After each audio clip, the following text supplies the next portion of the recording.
ये मूवी असल में एक समुदाय के बारे में है। ये कोई आम समुदाय नहीं था, क्योंकि इस समुदाय में रहने वाले लोग इस दुनिया में रहने वाले लोगों के साथ नहीं रहते थे, बल्कि वो दूर दराज पहाड़ों और जंगलों में रहते थे। इस समुदाय में अधिकतर महिलाएं थी और सिर्फ एक मर्द था जिसका नाम सीफर्ट था। सीफर्ट असल में उस समुदाय का लीडर था। वो सारी औरतों को गाइड करता था और सब उससे फॉलो भी करते थे। ये समुदाय 2 पार्ट में डिवाइड था, जिनमें एक ग्रुप वाइफ का और दूसरा वाइफ की बेटियों का। वाइफ के ड्रेस का कलर पिंक और उनकी बेटियों का ड्रेस का कलर ब्लू था। और ये सारी सीफर्ट की ही वाइफ और बेटियां थी और वो सीफर्ट को ही अपना गॉड समझती थी और उन्हें ये लगता था कि सीफर्ट ने ही उन्हें जिंदगी दी है, जिसकी वजह ये थी कि वो सारी औरतें सीफर्ट को अलग अलग बुरी हालतों में मिली थी। मतलब उनकी लाइफ ज्यादा अच्छी नहीं थी और सीफर्ट ने ही उन्हें जिंदगी जीने का एक नया रास्ता दिखाया, एक ऐसा रास्ता जो पीसफुल हो। और वो सब इस जिंदगी में इतनी मगन हो गई कि वो सीफर्ट को ही अपना गॉड समझने लगी। वो सीफर्ट की हर बात मानती। अगर दूसरे लफ्जों में कहा जाए तो वो सीफर्ट की गुलाम बन चुकी थी। उन सब के जीने का लाइफ स्टाइल बहुत ही सिंपल था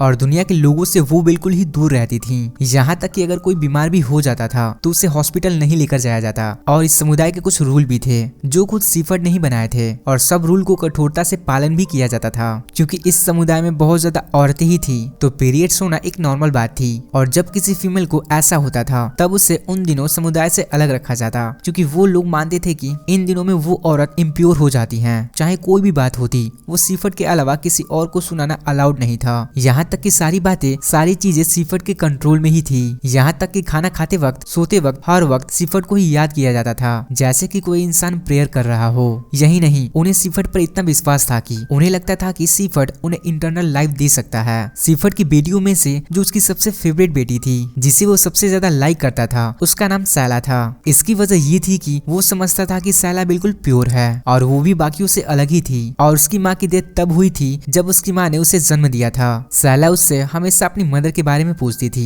लेकिन सीफर्ट ने कभी भी उसे नहीं बताया। बस वो यही कहता था कि तुम्हारी माँ बहुत ही खूबसूरत थी और तुम भी बिल्कुल उसी के जैसी हो। इस समुदाय में 2 और औरत रहती थी जिन्हें बाकी समुदाय से अलग रखा जाता था, जो उन लोगों से थोड़ी दूर पर एक केबिन में रहती थी। इसके पीछे रीजन ये था कि उनमें से एक औरत काफी बीमार थी और सीफर्ट उसे अभिशाप कहता था और दूसरी औरत जिसका नाम सैरा था, सीफर्ट को लगता था कि वो अब इम्प्योर हो चुकी है। वो इसीलिए क्योंकि उसने सीफर्ट की कुछ बातों को मानने से इनकार किया था। सब उसे खाना तो देते थे लेकिन उसे अपने पास नहीं बैठाते थे। सब उससे नफरत करते थे। इवन सैला भी यही सोचती थी कि वो एक इम्प्योर औरत है। अगले दिन जब सैला भीड़ को चराने लेकर जाती है तब वो फर्स्ट टाइम पीरियड्स को एक्सपीरियंस करती है और इससे वो काफी डर जाती है। उसे कुछ समझ नहीं आ रहा होता कि उसके साथ ये क्या हुआ है, जिसकी वजह से वो एक भेड़ को भी मार देती है। लेकिन वो अपने इस प्रॉब्लम को किसी के साथ डिस्कस नहीं करती और भीड़ के बारे में वो ये बताती है कि वो सो गया था और कुछ कुत्तों ने मिलकर उसे मार दिया। लेकिन सीफर्ट उससे कुछ नहीं कहता और माफ कर देता है। अगले दिन वहाँ पर पुलिस आती है और पुलिस सीफर्ट को चेतावनी देती है कि वो इस जगह को छोड़कर चला जाए वरना वो सबको अरेस्ट कर लेंगे।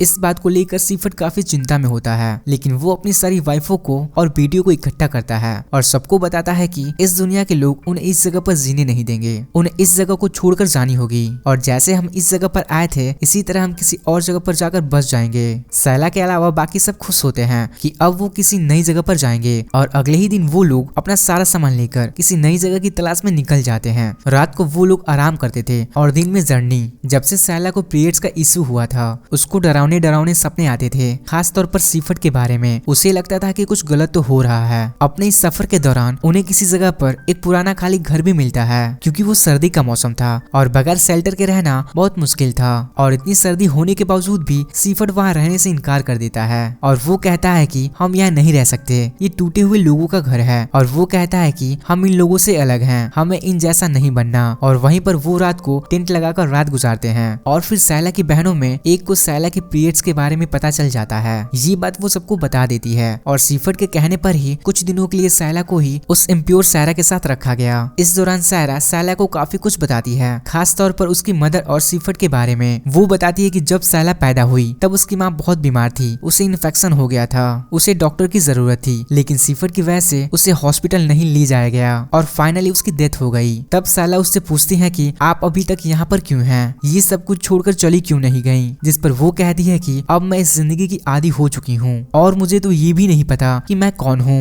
लेकिन असल में उसके दिल में सीफर्ट के लिए नफरत के सिवा और कुछ नहीं था और वो सीफर्ट की रियलिटी और इस समुदाय के बारे में बहुत कुछ जानती थी। तभी उसे सबसे अलग रखा गया था ताकि वो बाकी औरतों को ना बता सके। अब सैला को भी ये सब कुछ अजीब लगना शुरू हो गया था और वो धीरे धीरे सीफर्ड से नफरत करने लगी। लेकिन वो अपनी फीलिंग किसी के साथ भी शेयर नहीं करती थी क्योंकि बाकी तो उसे गॉड समझते थे। काफी दिन तक वो लोग अपने सफर पर चलते रहते हैं और सीफर्ड उन्हें कहता है कि वो हेवन में लेकर जाएगा और वहाँ पर एक इंटरनल लाइफ देगा। उन औरतों में एक औरत जिसका नाम एंड्रियल था, तब वो प्रेग्नेंट थी और सफर पर चलते हुए उसे याद आ जाता है कि अब उसकी डिलीवरी का टाइम आ चुका है और वो बहुत रोती है, बहुत चिल्लाती है। लेकिन ना तो वो सही जगह थी और ना ही सही टाइम। लेकिन ये उसके कंट्रोल में भी नहीं था। बाकी औरतें उसकी हेल्प करती हैं, लेकिन जन्म देने के बाद उसकी मौत हो जाती है। इस बात को लेकर बाकी सब तो काफी दुखी होते हैं, लेकिन सीफर्ड को इसका जरा भी फर्क नहीं पड़ता और वो लोग वहीं पर उसकी डेड बॉडी को जला देते हैं। तब सैला आगे आती है और इस सब के लिए वो सीफर्ड को ब्लेम करती है और वो कहती है कि इसकी मौत के जिम्मेदार तुम हो।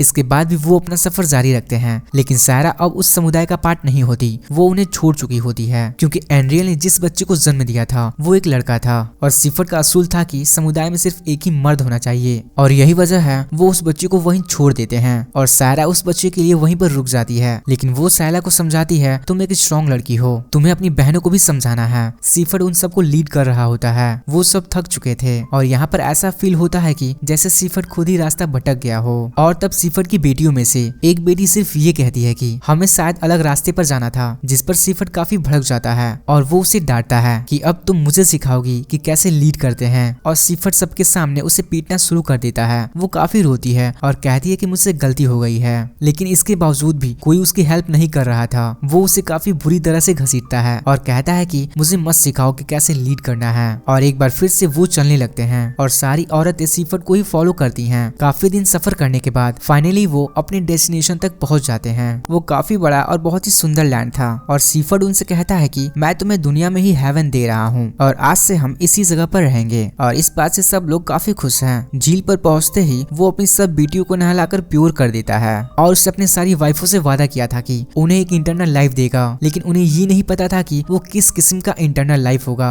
उस रात सीफर्ड सैला को अपने टेंट में बुलाता है, जिस पर सैला को काफी अजीब फील होता है और आधी रात को सीफर्ड अपनी वाइफों को लेक तक ले जाता है और एक एक करके सबको पानी में डुबाकर मार देता है। सुबह जब उसकी बेटियां नींद से जागती हैं तब वो देखती हैं कि उन सबकी माएं मिसिंग हैं और इस सिचुएशन से वो डर जाते हैं और सीफर्ड के पास जाती हैं जो झील के पास बैठा हुआ था और वहाँ पर उनकी माओ के कपड़े भी पड़े हुए थे। वो सब काफी रोती हैं और सीफर्ड से पूछती हैं कि हमारी माएं कहाँ गई हैं, जिस पर वो कहता है मैं उन सबको इंटरनल लाइफ दे चुका हूँ। और साथ ही वो अपनी बेटियों को कहता है कि अब तुम्हें अपनी मॉम की जगह लेनी होगी, तुम सभी मेरी बीबियां बनोगी और मेरी खिदमत भी करोगी। और सैला को कहता है कि तुम मेरी फेवरेट बीबी बनोगी और सबको लीड करोगी और मेरा पूरा फोकस तुम पर ही होगा। जिस पर सैला आगे आती है और उससे कहती है कि मुझे तुम्हारी बीबी नहीं बनना, जिस पर सीफर्ड को काफी गुस्सा आता है और वो सैला को थप्पड़ मार देता है। सैला को भी काफी गुस्सा आता है और वो अपने गुस्से को कंट्रोल ना करते हुए सीफर्ड को भी स्लैप कर देती है। इसके बाद हमें पुलिस वाले दिखाए जाते हैं जिन्हें लेक पर बहुत सारी औरतों की लाशें मिलती हैं और जंगल में सीफर्ड की डेड बॉडी भी मिलती है। उसे किसी ने बहुत बुरी तरह से मारा हुआ था और जाहिर है उसे किसी और ने तो नहीं मारा होगा, बल्कि उसे उसकी बेटियों ने ही मारा होगा। अब वो सब बहनें अपनी मर्जी से जिंदगी जी रही थी और इसी के साथ ये मूवी समाप्त हो जाती है।